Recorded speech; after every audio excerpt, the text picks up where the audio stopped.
जो हर स्त्री को पति के साथ ऐसा दायित्व निभाना चाहिए।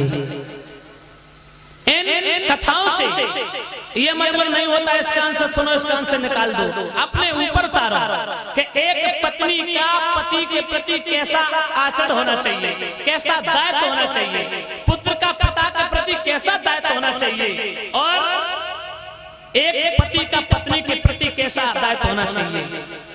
क्योंकि जीवन बहुत बड़ा होता है, पति पत्नी का सफर बहुत लंबा होता है।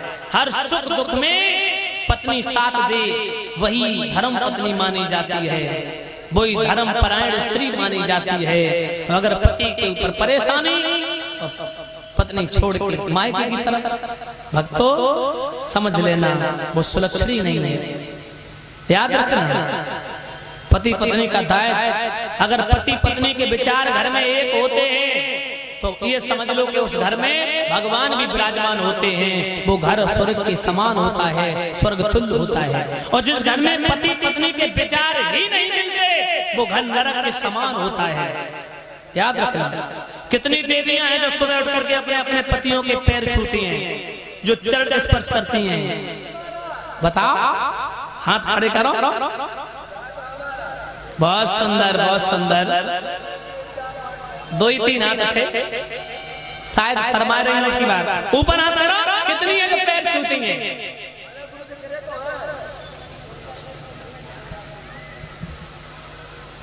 उन माताओं को मैं प्रणाम करता हूँ व्यासपीठ की तरफ से।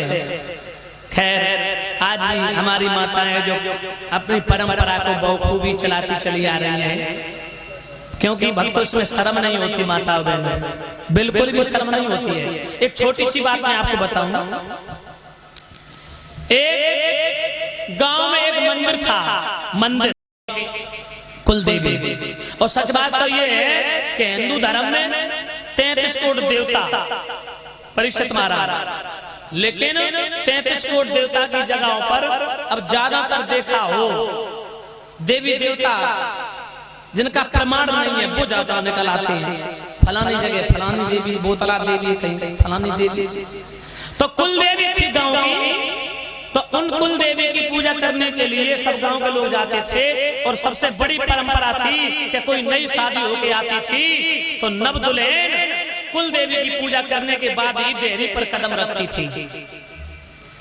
याद रखना माता आप लोगों के लिए बात है। तो एक नए भैया की शादी हो गई आई, उनकी पत्नी जब आई डोला से नीचे उतरी, सासू में पहले ही तैयार खड़ी। सास ने कही बहू चल पहले मंदिर में पूजा कर, उसके बाद में अंदर दरवाजे में कदम रख देरी पे।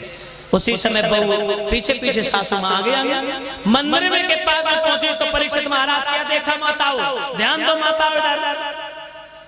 मंदिर के पास में जाकर के देखा तो मंदिर के बाहर 2 शेर बने हैं, शेर।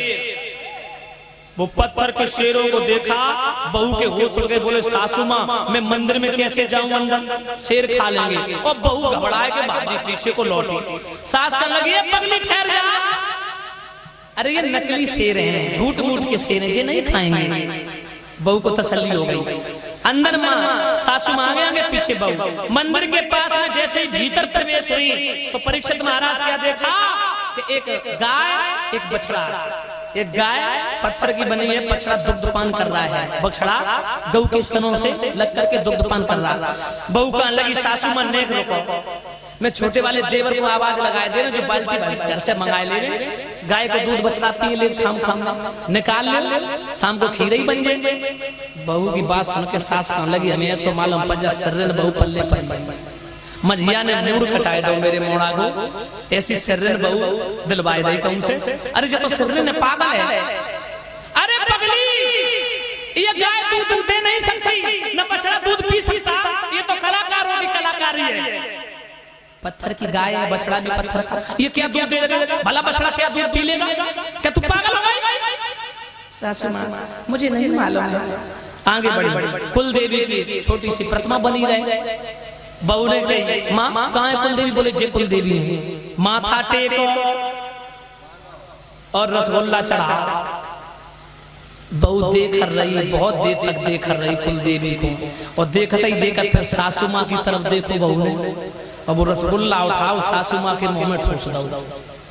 सासू माँ कहने लगी ऐसा क्यों किया? बोली मैया जब शेर खा नहीं सकते, पत्थर की गाय दूध दे नहीं सकती, बछड़ा दूध पी नहीं सकता, तुझे कुल देवी कहती है। अरे जे दिए सो तो देती रही, सच्ची देवी आप हमारे लिए हो। मैं आपकी पूजा करूंगी, आपकी सेवा करूंगी, आपसे आशीर्वाद मिलेगा, मेरा सुख वैभव हम आगे बढ़ेगा, मेरा परिवार हमेशा मुस्कुराता और हंसता रहेगा। तो सच्ची देवी तो आप हो मेरे लिए। आप रसगुल्ला खाओ पहले। तो याद रखना माताओं, बहू की बात सुन के सासू माँ कहने लगी धन्य बहू, आज मैं समझ गई कि मेरा घर स्वर्ग तुल्य हो गया। वास्तव में तू बहू नहीं, मेरे घर में लक्ष्मी आ गई। आज मैंने जान लिया कि वास्तव में मैं तो तुझे पागल समझ रही थी, लेकिन मुझे आज पूर्ण रूप से विश्वास हो गया कि तू बहू नहीं, तू तो मेरे घर में देवी आ गई, तू तो लक्ष्मी आ गई। मेरे घर को बहुत ऊंचा उठा ले जाएगी, मेरे घर को हमेशा आगे बढ़ाने का काम करेगी। तो माता बहनों, जब तक घर में सास ससुर हैं, पति है, तब तक कहीं तीर्थ में भटकने की आवश्यकता नहीं। लेकिन अब दशा क्या है, सास ससुर कोरा कोरा के लिए भटक रहे और बहू कहाँ जा रहे? वैष्णो देवी, जम्मू, हरिद्वार, काशी, मथुरा, अयोध्या, और सास ससुर कोरा कोरा के लिए भटकते हैं। कितने भी तीर्थ कर लो, जिस घर में सास ससुर का सम्मान नहीं है, पति का सम्मान नहीं है, सास ससुर खुश नहीं है, तो तुम्हारे सारे तीर्थ मिथ्या हो जाएंगे। और याद रखना, बुजुर्गों के मुंह से निकली हुई दुआ, दुआ निकला हुआ आशीर्वाद हाँ जीवन पर्यंत काम आता है, एक औषधि के बराबर होता है। और अगर बुजुर्गों की दुखी आत्मा से, सास ससुर की आत्मा से अगर कोई भी बद्दुआ निकल जाए तो समझ लेना उस घर का पतन हो जाएगा निश्चित। अभी नहीं तो धीरे धीरे, लेकिन पतन होना निश्चित है। तो माता बहनों, शर्म की बात नहीं होती है, सुबह उठ के सास ससुर की सेवा करनी चाहिए। और पति के पैर छूने के बाद, सास ससुर की पैर छूने के बाद उनसे आशीर्वाद लो। और बुजुर्गों का आशीर्वाद हमेशा काम आता है, औषधि बन के हमेशा जीवन में साथ देते हैं। तो बहनाओ, लेकिन अब दशा क्या हो गई विवेक भैया? खैर यहाँ तो माताएं बहनें बड़ी सुलक्षणी हैं, क्योंकि यहाँ कुछ हमारी बहनें भी हैं, तो मैं देखता रहता हूँ।